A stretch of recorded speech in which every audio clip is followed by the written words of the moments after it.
Good morning to all who have joined us for Kinaway's second of 4 presentations held over the duration of Indigenous Business Month. Before we kick things off this morning, I'd like to acknowledge the Bundjalung people as the traditional owners of the land of which I am coming to you all from. I'd like to also acknowledge the traditional owners of the land in which each and every one of us are tuning in from, and pay respects to elders past, present and emerging. I'd like to also extend that respect to other Indigenous peoples who are present this morning. Throughout the month, we'll be presenting on topics aligning with Indigenous Business Month, with webinars revolving around the Invigorate, Build and Maintain themes. Next Wednesday the 14th at 11 a.m, Kinaway will be hosting another webinar aligning with the Build theme as participating panelists share how they have been able to increase their market share, seize opportunities and build on their business's strategy throughout this period of difficulty. The Wednesday following, the 21st at 11 a.m, we deliver our 4th and final webinar in conjunction with Indigenous Business Month. Again, aligning with the Maintain theme, which will focus on investing in your business, whether it be being clear on your values and objectives, finding mentors, or how to best serve your community while building your business. For this morning's webinar, we're pleased to be hosting a panel discussion aligning with the Invigorate theme, as Kinaway member businesses from various industries join us to discuss how they and their businesses have displayed incredible resilience in finding new ways to create value and effectively navigate through this period of economic uncertainty. At the end of the discussion, we will have the opportunity to take any questions from the audience, so please feel free to post these questions on either the Kinaway Facebook or YouTube channels comments section, as we will be addressing them a little later on. My name is James Brown. I'm an economic broker with Kinaway, and I will be facilitating this morning's discussion. And joining myself, we have Jadah Pleiter, the founder and CEO of first aid company Heart to Heart Training and Supplies and Panku Safety Solutions.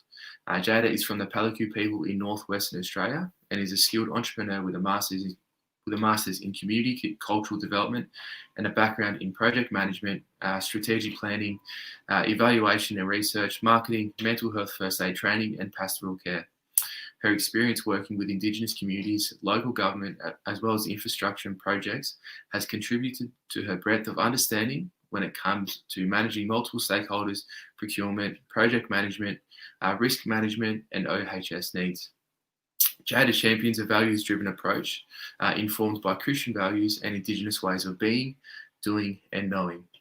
I'd like to welcome Jadah to join me this morning. Good morning, Jadah. Good morning. Thank you for joining us.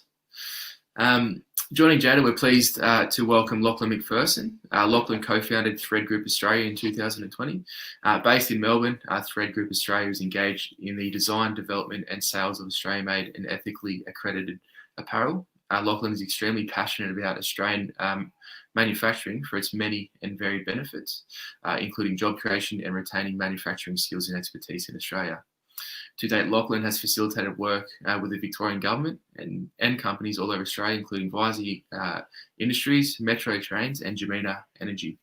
Determined to challenge the traditional uniform industry, Lachlan believes the future is bright for Australian manufacturing and envisions Thread Group Australia will be an integral partner for many years to come.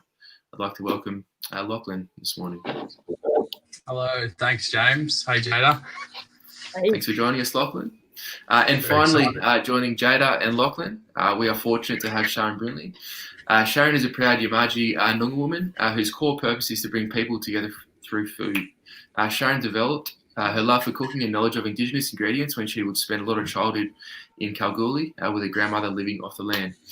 Sharon views food as an integral part of connecting family and people, regardless of their background, culture or religion. She has the only Indigenous cafe on the Mornington Peninsula that serves the local community and caters for corporate companies right up to Melbourne CBD and its surrounds. Sharon has recently ventured into a new business called Jala Treats, a business that supplies wholesale and retailers sweet treats that include Indigenous flavours.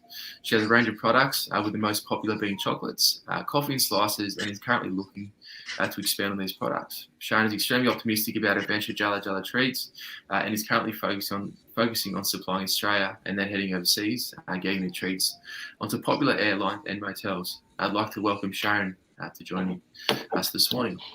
Hi guys. Hi James. Hey Jadah. Hey Lachlan. How are we all? Hey, good. It's great. I just want to thank all three of you for joining us this morning for this panel discussion. Before we kick things underway, I'd just like to say, if anyone tuning in, feel free to post any questions and comments again, as we will be addressing them after this panel discussion. And Jadah, I'll kick things off with you. So can you tell us a bit about your business, or in your case, your businesses, and how they were performing before COVID, and the impact that COVID has had on these respective businesses? Sure. So actually, when COVID hit, we were one business, which encompassed personal protective equipment and safety, and first aid supply and first aid training and mental health first aid training. And we were in the process of going through a demerger, which happened sort of a couple of months in, which wasn't ideal. So we're now two companies. And COVID's affected both very differently. So obviously our training company has everything just gone kaput because we can't deliver any of those services. On the PPE side of the company, everything has exploded and gone nuts. So initially though,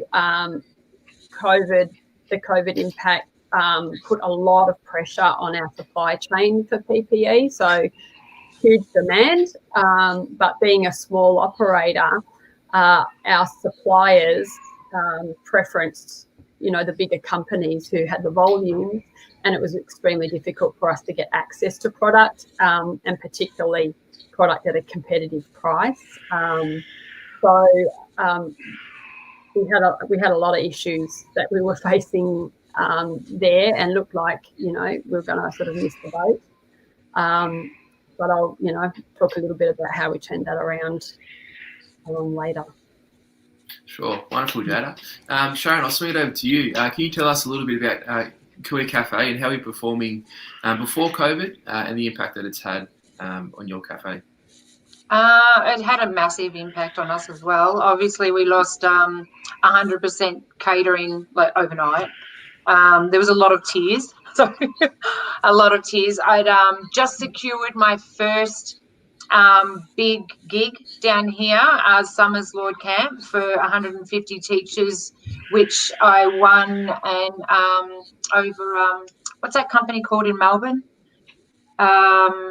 I can't think of it, but we won the rights to it anyway, and it was probably my biggest catering gig. It was over 20,000, and and then COVID hit, and ruined the whole lot. But hopefully we can talk about that in the future with them. But so we lost all the catering. We lost all our in-house cafe as well. So no seated.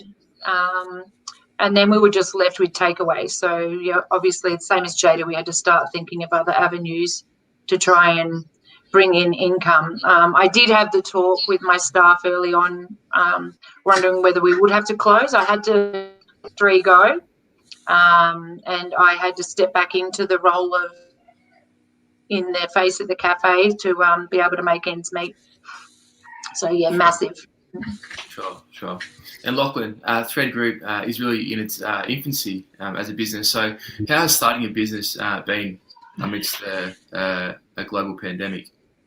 It's a very interesting question. So Thread Group Australia is set up under the directorship of the Art Clothing Company, which is a Australian-made, ethically accredited retail boutique. So we have stores sort of all over Australia. And I suppose we've got almost 100 staff, and I think that the initial scary thing was, when your income's completely shot, you start thinking of, the what ifs. What are we going to do? How are we going to pay our bills? And the bills were still rolling in. So we sort of sat down. I'm lucky enough to work in a family business, and we sat down and said, what can we do within this 6 months to really move forward and try and generate some sort of revenue. And we had this idea, Thread Group Australia, for years and years. And it was just something that we talked about. And I suppose for those sort of listening, or those who work in a retail and fashion environment, it's really hard to sort of step away and get anything else done. So we never actually had the time to really drive Thread Group Australia. So we sat down all together and just said, all right, this next 6 weeks, we're going to go absolutely for it. And I think the thing with us is we've never gone offshore to manufacture with the ARC, so we wanted to give businesses the opportunity to buy Australian made for their staff. And I think, as Jadah mentioned, the supply chain, getting anything out of wherever it may be, China or wherever, was really, really shot. So we started seeing some opportunities and started getting contacted about making gowns, making masks, because we could manufacture here. So I thought that was an interesting point, because that sort of probably accelerated us. But yeah, look, it's been challenging. It's obviously had its ups and downs, but I think just the stuff around us we've just made sure that everyone's on a level playing field, and that we're all getting through it together. Well, that's right, and I know that we just touched a bit about the effects that it's had personally on each and every one of us. And Lachlan, I just want to ask you again. So emotionally, what was the effect of these kind of restrictions on yourself, your staff and other stakeholders? You did mention with the ARC you have over 100 employees. So can you tell us a bit about the effects the restrictions had on yourself, your family, as it is a family business, and the staff as well? Yeah, it was really interesting, James. I was actually, I'd worked with the ARC clothing company for almost 5 years since I finished school, and I had a year away in London last year. So I was actually in London up until about February this year, and COVID was about 6 or 5 weeks ahead. So I was starting to see how diabolical it was in the UK. And I remember calling Mum, who I work very closely with, and saying, have to start planning here because it could get really bad in Australia, hoping that it wouldn't. And I think, initially, once it did sort of hit in Victoria and Australia, and the cases started going up, it was terrifying. I personally, to this day, have never seen sort of my parents under as much duress as what we were going through. And I think the number one thing for us as a family and us as a business was to look after our staff. We wanted to give them assurance that we were going to get through this. But emotionally, you've got everything sort of on the line when it's a family business. I think what we sort of looked at, and we had a bit of a motto, it was we were in the survival stage when it initially hit. So we just looked at everything we could do. We tried to work as collaboratively with absolutely anyone, whether it be our makers or our fabric suppliers. And we basically wanted to get through the survival stage and get through, and we want to now, as of, once post-COVID world, whatever you want to call it, we want to thrive. So we're very, very, happy with how things have gone. We're just so thankful. We've got the most amazing support team around us, the most amazing suppliers, and we're just so proud of the efforts of everyone, and it does start with all of us, the business owners, and you do feel the pressure, but it's just been amazing to watch everyone sort of grow. And I think a lot of businesses, and I'd like to hear Sharon and Jadah, but I think we're all going to be better off for this, and hopefully stronger for this. Yeah, that's right. That's you talk about being under pressure. And Jadah, for yourself, like, what kind of emotional effect has this had on yourself, your staff, and have you seen it really have an effect on other stakeholders as well? Yeah, I think initially I just felt like I was going to miss the boat, that here as a PPE company is this incredible opportunity and I'm not able to take a hold of it and run with it. And so it was a bit depressing. And then I just had to put that aside pretty quickly and just work collaboratively, as Lachlan suggested. That's a really good a word to use. We just sort of had to think outside of the box, and we actually approached, I guess, what you would call our competitors to work with them to build. Our core values are really around reciprocity and mutual outcomes, and building a really strong Indigenous business sector. So we actually reached out to other Indigenous businesses to go, how can we actually work together here to try and maximise our opportunities? And yeah, that's been really, really successful for everyone involved. Yeah, and the other side of it is dealing with, for us, then we went through extreme growth. I think we had like a first couple of months, a 600% increase. And we didn't have the staffing resources. So it was just two of us really, paddling like crazy, and homeschooling as well. I've got 4 kids at home. So huge stress levels, not a lot to manage in that, but at the same time, such a deep gratitude that we actually,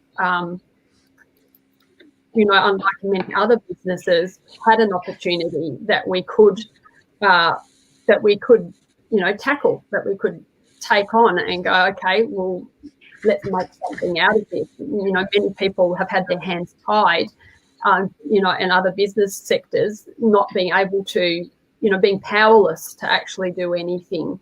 We're one of the fortunate businesses that actually, even though it's been extremely challenging, don't get me wrong, still actually had something in our hands that we could do something with. So I think gratitude has been a really important thing tool to to get through. Hope as well, and focusing on what we do have and what we can do, rather than what we don't have and what we can't do. And really that mental discipline that it's something, I guess, that I've built up a lot in my life, but having those mental disciplines about not letting my mind slip into the negatives, slip into anxiety, depression, those things which could so easily come in. Disciplining myself to look at what is within my control, what is within my hand. Let's be creative with this. The self-talk through that's been really vital. Absolutely.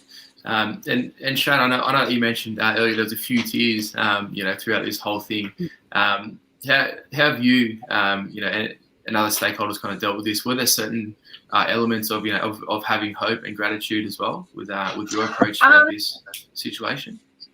Yeah, definitely at the start, when not knowing whether we had to close or not, and knowing all my overheads was very stressful. And staff, you don't want to let your staff go. My staff are like family.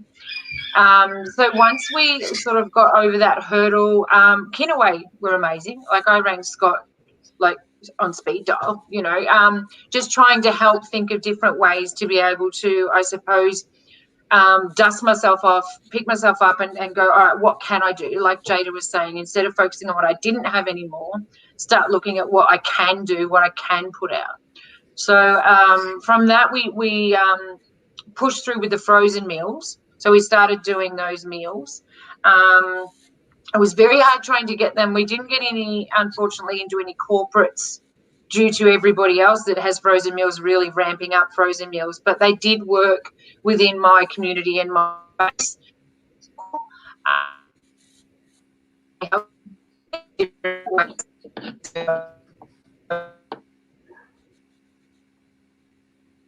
I think you might be losing Sharon a bit, a few technical difficulties.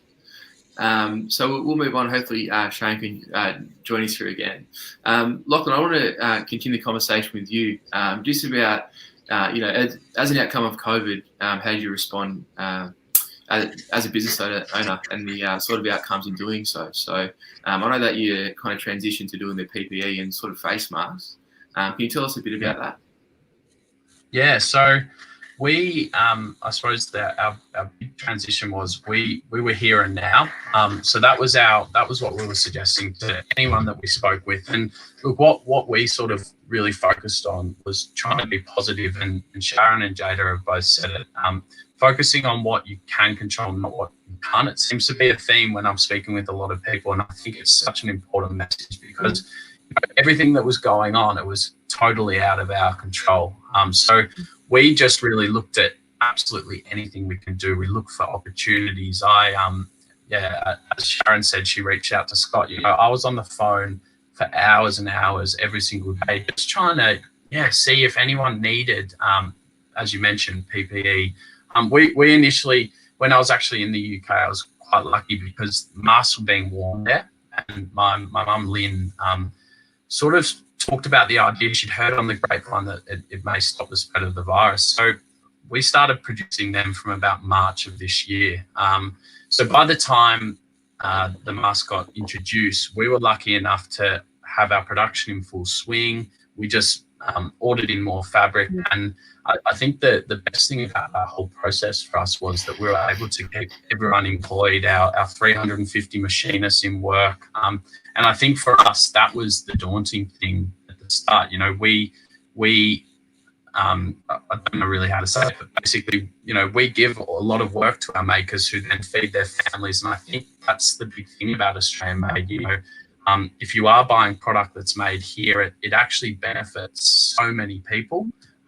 So I think, we just focused on just trying to find as many opportunities as possible. We found some with the face masks, which was incredible. We had lots of support from the government, the Department of Jobs, Precincts and Regions, which have been incredible to deal with. And also starting to make things like gowns and any medical stuff that, anyone needed. And, you know, we mentioned about the supply chain, and a lot of people through COVID have talked about the supply chain and how tricky it has been to get things out of all the different countries that we import from. And you know, I'm not anti-imports at all. I'm just saying that, you know, there is market here. Australian manufacturing needs to probably be a bit stronger, and I think we've learnt that we can't rely on other countries. So we're still working through different opportunities, and you know, there's a few there, but I think staying positive and just looking for opportunities is how we've gone through it. Absolutely. And Jadah, is that a similar sort of concept for you? So in terms of, you know, staying positive and, you know, looking for opportunities, you know, as a business owner, can you tell us a bit about your response to COVID and, you know, some of the outcomes in doing so? Yeah, I think too, like my own and our business is value base was really important during this time as well, and sticking to those core values. So for me, it was fairly natural to reach out to other Indigenous businesses to work together collaboratively rather than competitively during that time, which there were another Indigenous business who were taking on a lot of risk bringing in product from overseas, and we provided them with a channel to market, and vice versa. We had product that we had to pivot quite quickly to local manufacturer as well, which is a core value of mine anyway. Like was saying, this particularly, and I think increasingly important going forward in economic recovery, the more that we can invest in one another, work with one another and support local supply chains, the quicker we're going to recover as a nation and more resilient we're going to be for the future. So we straight away looked for, developed a relationship with a local OEM manufacturer, and that enabled us to have greater control over our supply chain. It enabled us to develop our own product range as well. And it also enabled us to share resources. So we had logistics and warehousing needs. Our local OEM had those facilities, but their other businesses were going down. So we were able to help support them in new product development, new access to new markets that they hadn't had before, and they gave us also that logistical and warehousing support. So there were, again, mutual outcomes came out of that. So I think that then gave us access to products that we couldn't get through our normal supply chains as well. It meant that we were able to demonstrate a versatility and a capability to supply to some really big clients whose incumbent providers, who were, large multinationals, weren't able to supply, and yet this little Indigenous business was able to supply to. And that was really gratifying. And I think, some of our clients that we have now, I don't know if we ever would have gotten a foot in the door if it wasn't for the shift to crisis procurement. So crisis procurement gave these, government organisation and corporates the ability to be more flexible and responsive with their procurement, rather than these, huge procurement processes where that are really difficult for small businesses to get through. And because they, needed supply now, and we were able to do it, we were able to demonstrate capability, demonstrate competency, demonstrate value, which I think, there is often an unconscious bias when it comes to Indigenous business, let alone small business as well. And we're seen as a risk.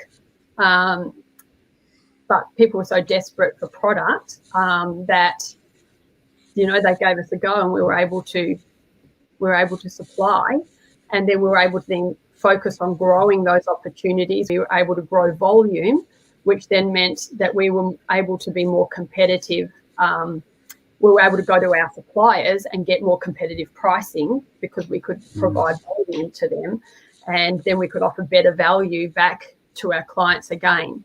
So, and then just focusing on really, I guess, farming those opportunities and really growing the opportunities that we have got. Can I jump in there, James? Yeah, jump in. Yeah, of course, brother. Just on that, Jadah, and I think it sounds very similar to you. Like some of the relationships that we've been able to build over the last, 5 or 6 months, the relationships with multinational companies that it would take, 5 or 6 years to make. And then on that, and very much in agreement with you, Jadah, maybe potentially the stereotype sometimes is that, Indigenous business, it is a risk, but being able to prove to them that, we aren't a risk and that we can do a really good job. So once we got our foot in the door, we just really focused on our service. Basically, by the phone, anytime they needed anything, answered any question, and made sure that we did the best job possible. And I think as a whole for the Indigenous business sector, there's been so many good stories out of COVID. There really, really has. And Jadah's one example, Fred, Sharon, we're all prime examples of that. I think going forward, as a whole industry sector, Indigenous business sector, it's going to really put us up against some of those really big players that Jadah mentioned as well. So, yeah, I still think if COVID hadn't happened, probably wouldn't have these relationships that we've been able to form. So it's been really good. Absolutely, absolutely. Sharon, it's lovely to have you back. I know, sorry, you're a good old Telstra. I wasn't sure if it was all of us or just me, but clearly it was just me. It's okay. It's a pleasure to have you back. We were just talking about, just to your response as a business owner to the COVID situation. Now, I understand that you essentially placed your business into a period of hibernation for a little while. While you just kind of came up with other ideas and other sorts of concepts. Can you just tell us a bit about the benefits of really placing the business into hibernation and just kind of just refocusing to work on your additional sorts of products and services given the change in the market? Yeah. So with the catering, yes, obviously that's changed drastically. But I still am getting catering, which is fantastic. I work closely with John Holland and McConnell Dowell, and so they were brilliant. And they actually rang me and said, "Okay, how can we do this, and how can we work together?" And we sort of developed and came up with, and Steph was another one that you had on last week, Steph Craig's, came up with single serve catering.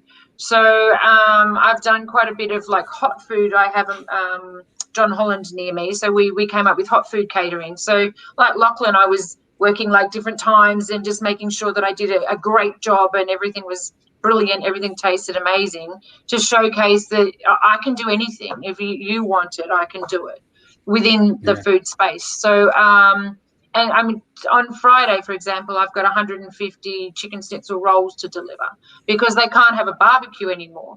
We did 300 egg and bacon rolls for McConnell Dell a few weeks ago. Wow. It was stressful, but I loved it. I was like, woo, 300, like, so we were running around the kitchen, but it was amazing to still be able to do catering and to still have them put that faith and trust in me to be able to do it. So from that point of view, and the staff are all happy, they're all on a high too, because we're all doing something. Like, you know, we are open as a cafe for takeaway, but obviously it is, I think. Oh, I think maybe Lost her again. Lost her. the internet again. Bummer. Yeah, okay. Unfortunately, we've lost Sharon again. Oh, she's back. Technology, hey? It's nightmare. Yeah. The joys Great of when it technology. I know. Yeah, that's right. Yeah, so we're just talking about, you know, the kind of responses. So I'll swing back to you, Jadah. You know, just in terms of, you know, the way that you've kind of responded, and you've been able to build relationships and, you know, look at the supply chain. You know, is this something that you'll be looking to implement in the future as well, like really examining those sorts of areas of business? Yeah, I mean, my preference is always to go local wherever possible, which I think is a shared ethos there with Lachlan, and just support Australian-made product and get Australian-made product to market, which is quite difficult in the PPE space. It's really difficult. 99% of our PPE is manufactured in China. And I think it's really important to start moving away from that. But, you know, it's a cost-driven market, so that it has its challenges. But we'll be looking a lot more strategically where the opportunities are within that market to start developing those local relationships more, and working with those relationships we already have.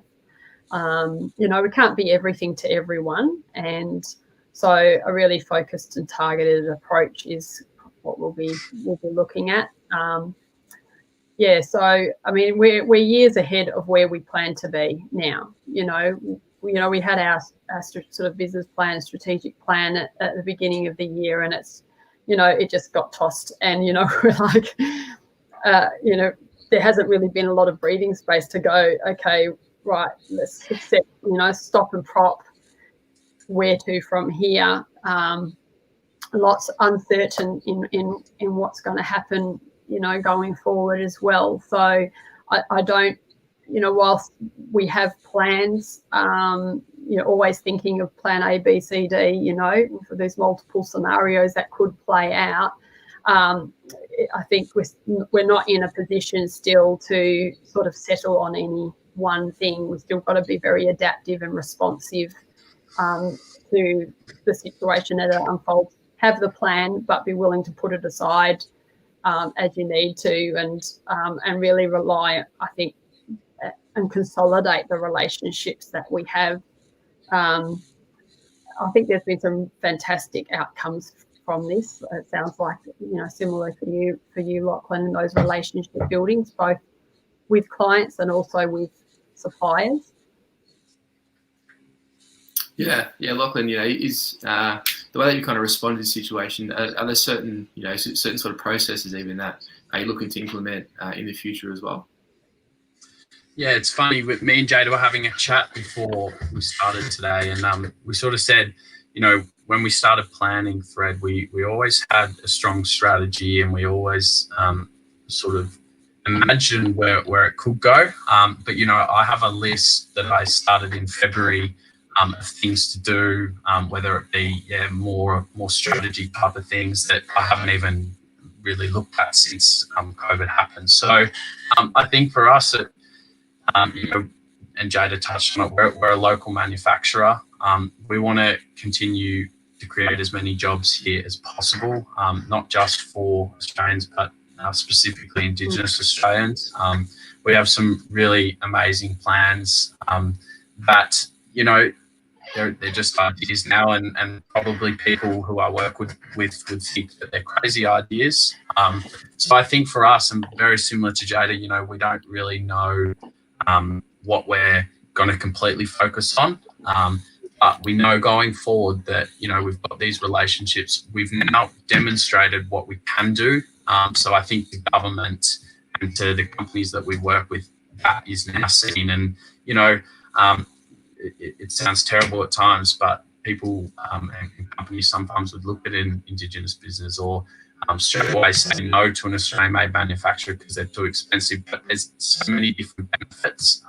Even little things like we obviously for one of our contracts with the Master of the government, we had to pack them in many, many boxes. So we reached out to Spirit Agency, which is an Indigenous-owned business that manufactures Australian-made boxes, for creating jobs there. And I just think there's so many more different opportunities that we can continue to grow, continue to develop. And I think it is still very early days. I've, as I said, got some really crazy ideas, as Jadah would and as any business owner would. But, it's, I'm constantly being told to keep it grounded. We have had an amazing first 6 months. And, I think a lot of our plans have been accelerated, but just staying humble and just trying to work out what our core values are. And continue to develop those core values that's going to make Fred and it's going to make the Indigenous business sector a better sector to be a part of. And I just really want people to continue to support local businesses, and we'll do anything we can to support them as well. That's the thing when you're supporting a local business. What's really, really amazing, and it sounds really cliche, but our makers and our machinists that work with us, they do absolutely everything they can to make the product that we put on people as good as possible. And just the care and just the love of manufacturing here, and it's really amazing, and something that definitely going forward I want to continue to strengthen. Wonderful.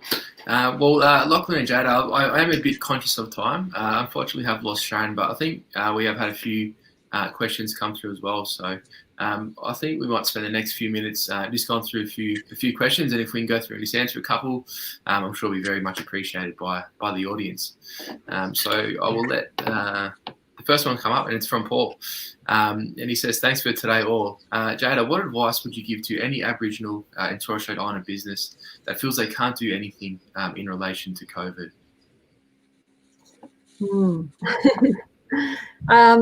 I guess it comes back to what I was saying earlier, which is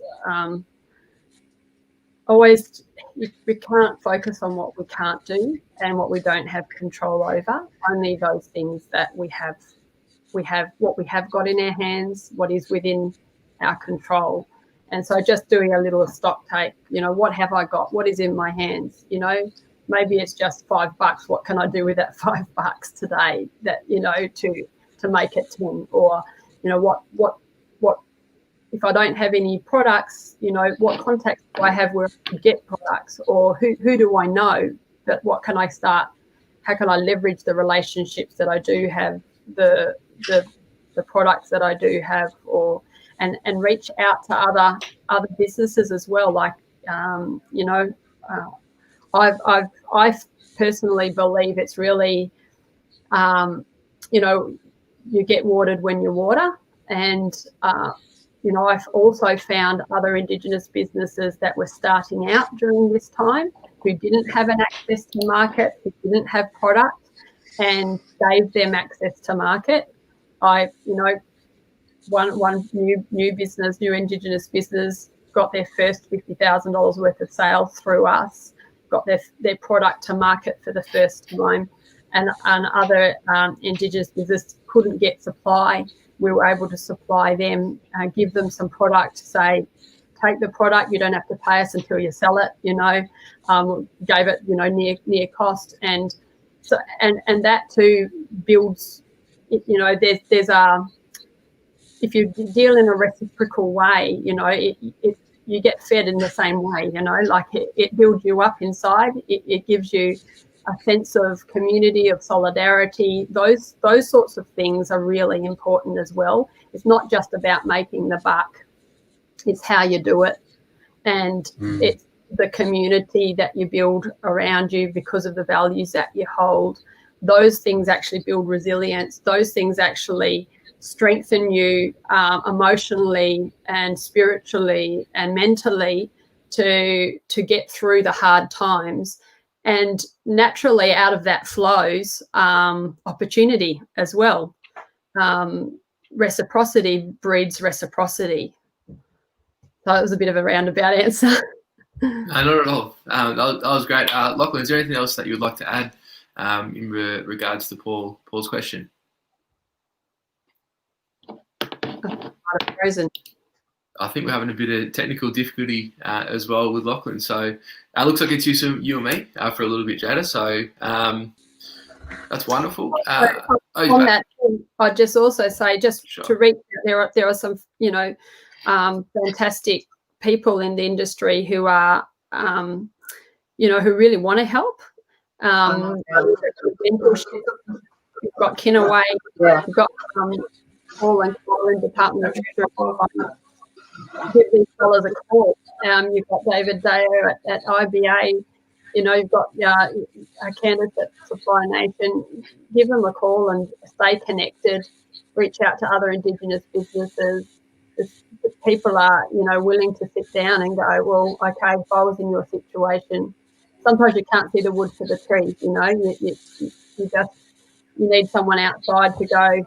And we do this with other Indigenous businesses. I quite often say, okay, I'll hit this roadblock and I'm thinking to do this or this or this, and be able to give the benefit of your experience and go, no, don't go there, don't do that. Step back. Yeah, think about these things. Or I think that's the really, we have a fantastic community here that we can draw on, and we don't have to be a lone wolf. Draw on people, and anybody wants to reach out to me, I'm more than happy to have a yarn. Absolutely, thanks, Jadah. And Lachlan, I was going to one to you as well. Is there any sort of advice that you give to Aboriginal and Torres Strait Islander businesses, that feel they can't do anything in relation to COVID? Yeah, it's an interesting one. I think I heard Jadah touching on it just quickly then when I cut out, but. The first sort of thing that we did was reach out to Kinaway. I'm going to give Kinaway a plug. They were absolutely incredible. Just, I suppose, not just helping us with connecting us to different people, but emotionally, just letting us know that, you can get through this, everything's going to be okay. So I think, as Jadah touched on, we have an incredible, as Indigenous businesses, support networks here. I'm here to chat. Jadah mentioned she's here to chat. I pick up the phone and sometimes have a chat with James about just family, just about everything that's going on. And I think using those support networks, Scott was able to put us in contact with some companies that we're now dealing with. David Deo at IBA has been incredible, helped out with, grants and all those types of things. But I think just using our pretty special network that over the last 6 months, I've come to sort of realize, just how important it is that we all sort of band together. And, there's so many opportunities. I personally, for Thread Group, will only want to work with Indigenous businesses. So, Paul, I don't know, what you do, but, I don't know if I can leave my email or number at the end of this call, and you, give me a call. I'd be more than happy to help. And to any Indigenous business listening, if you feel like you've got not necessarily something to offer, but if you feel like, we can help out, we would love to hear from as many of you as possible. But just really utilizing the network that we have, and I think a good start would be either picking up the phone, having a chat with James, Damien, or Scott, who to this day, have been absolutely incredible. And I know Scott would probably look at the phone when I call sometimes and probably panic a little bit, but no, he's always happy to have a long chat with me, and I normally just am either complaining the whole way through it or telling him all our issues, and he at the end of it goes, all right, well, I'm going to do this, I'm going to suggest this, and something's come from it every time. So the big one for me, the network of Indigenous people around us and businesses, definitely. Great, thanks, Lachlan. I hope that helps, Paul. And the second one is from Kate, and she asks, thanks for this morning, Kinaway and the panel. On a positive note, Lachlan, what are you looking forward to both personally and professionally? Wow, it's funny, we were talking about this before we jumped on. I was having a chat with Liam actually, and just saying how good it would be just to catch up with some family and friends that I haven't seen for so long. Some of my friends that I'm used to seeing every week and haven't seen since almost February this year. So definitely just heading out, having a bite to eat. Being in Victoria, we've sort of been starved at that since about March of this year. So I think just reconnecting with everyone, it's been pretty crazy getting caught up with absolutely everything that's going on, and the world's pretty mad at the moment. So I think just having a bit of a break and catching up with people that I generally do miss. And I think professionally going forward, I just want to be able to continue to create jobs here in Australia. It's my passion. I'm passionate about, as James mentioned when he introduced us, about Australian-made manufacturing, but I want to do a lot more around creating jobs for Indigenous people within the apparel manufacturing industry. I think there's a big gap for it, and I'm really excited. Some of the conversations that we're having with some pretty big companies and pretty good big departments that we're going to be able to do that. So I'm really pleased that I'm on this call, and loved hearing Jadah's story, loved hearing Sharon when she was in and out, and it's going to be an exciting couple of months, and we're still heading into the unknown. We don't know what's ahead of us, but I think with everything, you see some amazing businesses like Jadah and like Sharon that, there is light at the end of the tunnel, and I think we're almost through it, and we will get a break, and we will be able to sit back, hopefully, in weeks or months to come, and just reflect on the amazing work that everyone's done, not just in the business landscape, but personally to get through, the challenges. And I'm just really looking forward to probably some family and friend time. Absolutely. Thanks, brother. How about yourself, Jadah? What are you looking forward to, personally and professionally, moving forward? Quite similar to Lachlan, actually. Like all my family's in WA, so I haven't seen them all year, and doesn't look like I'm going to for still quite some time. So I'm pretty keen to see my older son's over there as well. So he's gone over there to study. So I'm really looking forward to seeing family. And professionally, like one of the things, I think you kind of touched on there too, Lachlan, is it's really important to celebrate your wins and to celebrate each other. And kind of that's been really difficult to do during this time. And it's been so head down, bum up, go. Just keep going. And then, you just get to that point where you just keep going. Just, it says just keep swimming, just keep swimming, just keep going, just get through, just keep going. So professionally, I'm looking forward to actually getting together with my team and finding a way to really celebrate what we have achieved. And I think everybody, no matter where you're at and how COVID has affected you and your business, there are things to celebrate. There are things to celebrate in yourself and what you've been able to, to do, and the strengths, new strengths and things that you've developed during this time, your connections, and also even in your business. And being able to, find a way to meaningfully do that. That's something that's in my head at the moment. How are we gonna not just keep working, it's not just all work, but actually enjoy some reward for that, or enjoy some acknowledgement of this time too together. Absolutely. Great question. Thank you, Kate. I am a bit conscious of time, so I believe we have two more questions left. The next one is from Julia, and she asked Jadah, how do you think Aboriginal businesses can prepare for the recovery stage in Victoria? It's a big challenge, because one of the things that we're concerned about is that, what has opened the opportunity for us has been a change in the procurement model, because it switched to crisis procurement, which gave us an entry point. And if things go back to business as normal, the way things used to be, then this could be just a lovely situation, and then it goes back to the way it was, and the doors shut again. And so really trying to work within those relationships that we've formed to start having those conversations now about, okay, how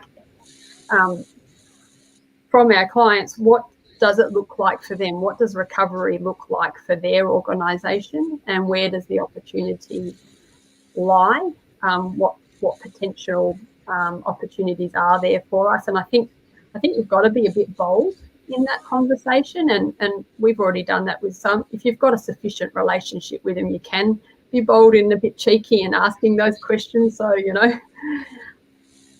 where do you see the opportunity lying for us going forward? What are your needs? How do you think your service model will change, or your procurement model will change? And with some, we've been able to identify that things are going to change so drastically for us that it won't be a good fit for us. So where is the fit? Or I think in that recovery phase, it's going to be the same as when we went into it, in that we're going to have to stay on our toes. We're going to have to be responsive, adaptive, creative all the way through.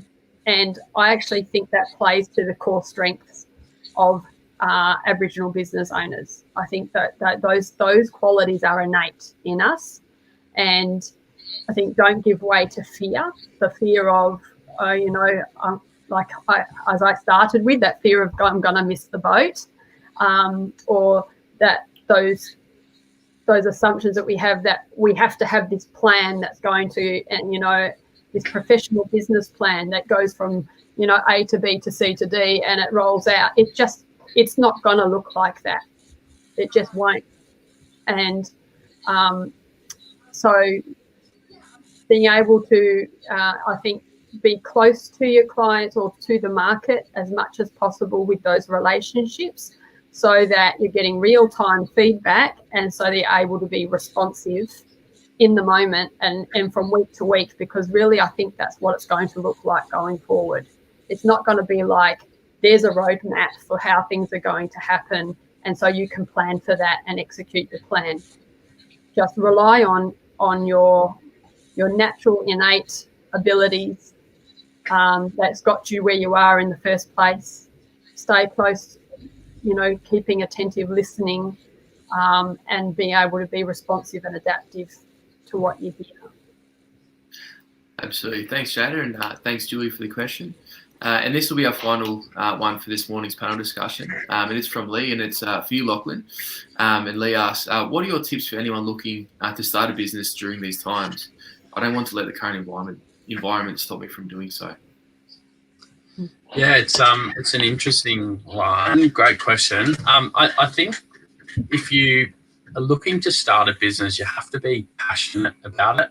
And I know it sounds very, very cliche, but my mum Lynn, thinks that if you believe in something and you won't let anything get in your way until you either set up the business or achieve what you want to do, then I just think setting up a business, it's great to have an idea. You've got to just have a strategy, and you have to include in the strategy the current environment, because that's one of your barriers to whether or not you're going to be a successful business.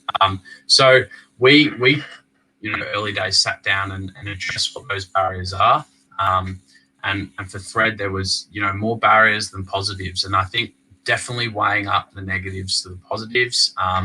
But I just don't think, and I personally don't think letting anything get in the way. Just continue to push for what you think is right. And it may be a social cause, or it may be a product that you think may disrupt the market. If you really do think that it will, and you're hardworking and you're extremely passionate, which you hear in mine and Jada's voice and Sharon's voice. Passion and drive is what's going to get your business to where you want it. And I think also on that, Free Group Australia and where we are now is nowhere where I want to be in the future. I want to continue to drive Free Group, and I think just taking it back to that, you've just got to have that drive, and you have to assess the current environment, but not let it stop you from doing what you want to do. Absolutely. Great answer.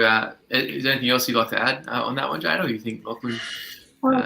Yeah, I think when I started out, I had absolutely no idea. I had no bloody idea what I was doing, but I thought I did.